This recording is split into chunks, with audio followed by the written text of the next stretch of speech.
Hi, my friends. Today I want to present you a new story. Enjoy watching it. I had told myself I could endure it. Just one evening, just a few hours of smiles and champagne to celebrate my sister Peyton's 32nd birthday. My parents had begged me to come, insisting it would mean the world to her. I should have known better. The hall shimmered with gold balloons, the air thick with perfume and forced laughter. I stood near the window, clutching a glass of sparkling water, trying to fade into the background. Peyton, draped in a sequined gown, basked in every glance, every compliment. When father tapped his glass and called for silence, I thought it was for the usual toast. Instead, his booming voice shattered what little peace I had. Tonight, he declared, we celebrate not just Peyton's birthday, but her future. And what better gift than the beautiful lakefront cottage her sister Verity will so generously give her. The room erupted in applause. My breath caught in my throat. My cottage, my sanctuary, my life savings. I felt every eye turn toward me, expectant, demanding. I forced words past the lump in my throat. That's not true. I never agreed to this. The cottage is mine. Gasps rippled. Peyton tilted her head, eyes glistening with manufactured hurt. Verity, how could you embarrass me like this? My mother's voice sliced through the murmurs. Don't be selfish. Your sister needs it more than you. Anger burned through my fear. For 7 years I worked tirelessly to buy this cottage. Every promotion, every late night, it's mine, not a party favor.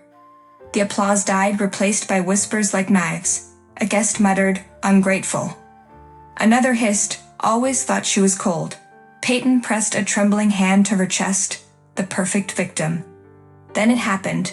My mother's hand cracked across my cheek, so loud the music faltered. Heat and humiliation surged.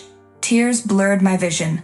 43 faces stared, frozen between shock and judgment. I whispered, broken but defiant, you can take everything from me, but not my dignity. For the first time that night, silence truly filled the room. And in that silence, I knew this birthday party was about to change my life forever. The sting of my mother's slap still burned as the party staggered back into motion, though nothing felt the same. The music played, glasses clinked, but every laugh sounded brittle. I stood in the corner, holding my aching cheek, trying to swallow the humiliation. And then came the comparisons. Always the comparisons. She's always been the star, Aunt Lorraine said loudly, patting Peyton's hand. Peyton has such a kind heart. Verity could learn something from her. A chorus of nods followed. I wanted to shout that kindness isn't measured in how well you play victim. But instead, I bit down on my trembling lip until I tasted blood. Father raised his glass again, ignoring me entirely. Our Peyton has so much potential. She will make a wonderful wife, a true homemaker. She deserves everything we can give her. His eyes flicked briefly toward me, sharp, accusing. Not everyone in this family understands sacrifice. Peyton leaned into the glow, her voice dripping with false modesty. I don't need a cottage.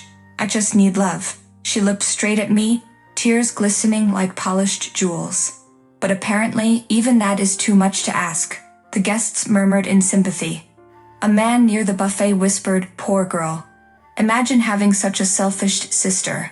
I felt my chest tighten, my vision blur. I couldn't breathe under the weight of so many eyes, so many judgments pressing against my ribs. Ryan's face flashed in my mind, his steady voice, always telling me I was enough. If only he were here.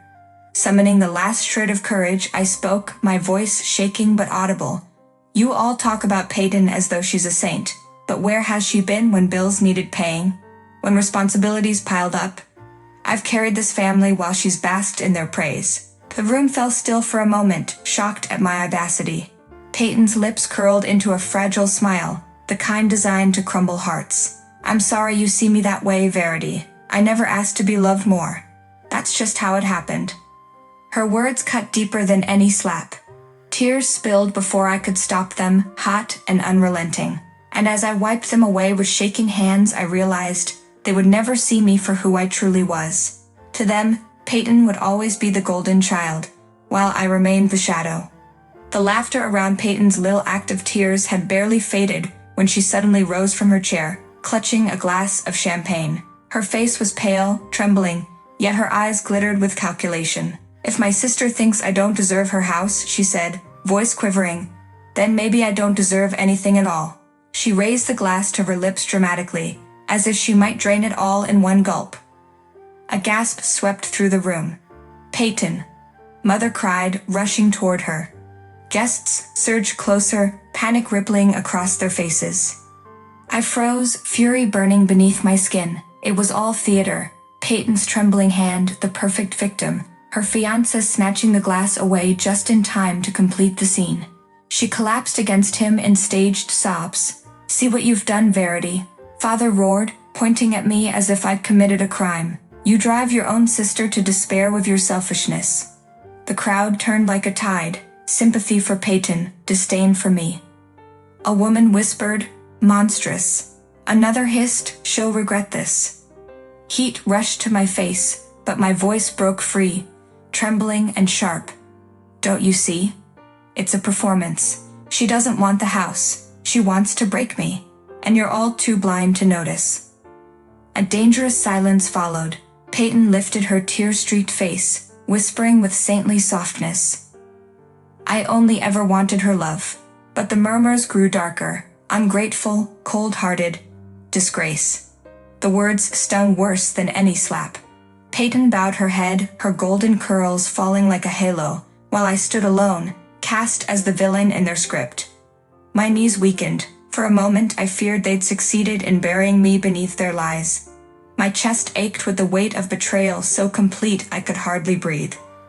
Then, from the back of the hall, the heavy doors creaked open. A sharp tap of a cane echoed across the marble floor. Conversations died instantly.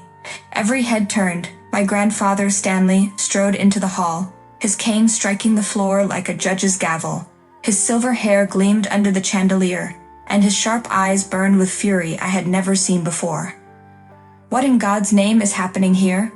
His voice thundered, silencing the whispers. Father stammered, Dad, it's nothing. Just a family misunderstanding. Grandfather's gaze cut through him like steel. A misunderstanding? I saw you, Margaret. I saw you strike her. He pointed toward me, his hand trembling with outrage. And for what? Because she refuses to be robbed in public. My throat tightened. Tears spilled freely now, not of shame but of relief. Finally, someone was seeing me. Peyton attempted her practiced innocence. Grandpa, please. Verity has always hated me. I never asked for her cottage. She just... Silence. Stanley's voice cracked like a whip. He took a step closer, his cane striking the marble. I have watched this family fawn over you, Peyton, while Verity carried burdens none of you acknowledged. And tonight you dare humiliate her before strangers? His gaze swept over the crowd, pinning each guest in their shame. Mother's lips quivered. Stanley, you don't understand? I understand perfectly. He straightened, his voice cold as winter. From this moment forward, my estate, my assets, my legacy will belong to Verity alone. Gasps filled the hall. Peyton's fiancé nearly dropped his glass, his face pale as wax. The golden child's glitter cracked, her mask slipping into raw panic.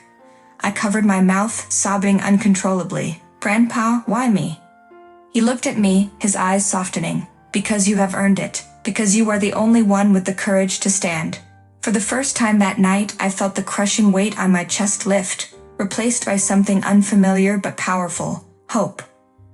The night ended in fragments, guests scattering, Peyton's mascara streaked in defeat, my parents standing pale and silent as statues. I walked out into the cool air, the lake shimmering beneath the moonlight, my heart both shattered and strangely light. My friend and fiancé Ryan caught up to me, slipping his coat over my shoulders. Verity, he said gently, don't let them break you. You've given enough of yourself.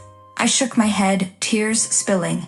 They wanted everything, my home, my pride, even my silence. But tonight, I couldn't let them take it. Weeks passed like a storm clearing. Grandfather kept his vow. His estate, his assets, his trust, all signed into my name. Peyton's engagement crumbled under the weight of scandal, while my parents avoided the world's eyes, stripped of their pretense. One golden evening, Ryan and I stood on the porch of my lakefront cottage. The water glowed with firelight, the air finally free of bitterness. Friends, what do you think of this story? Write your opinion in the comments. Would you like more stories? Don't forget to subscribe and hit the bell button so you don't miss any videos. See you tomorrow.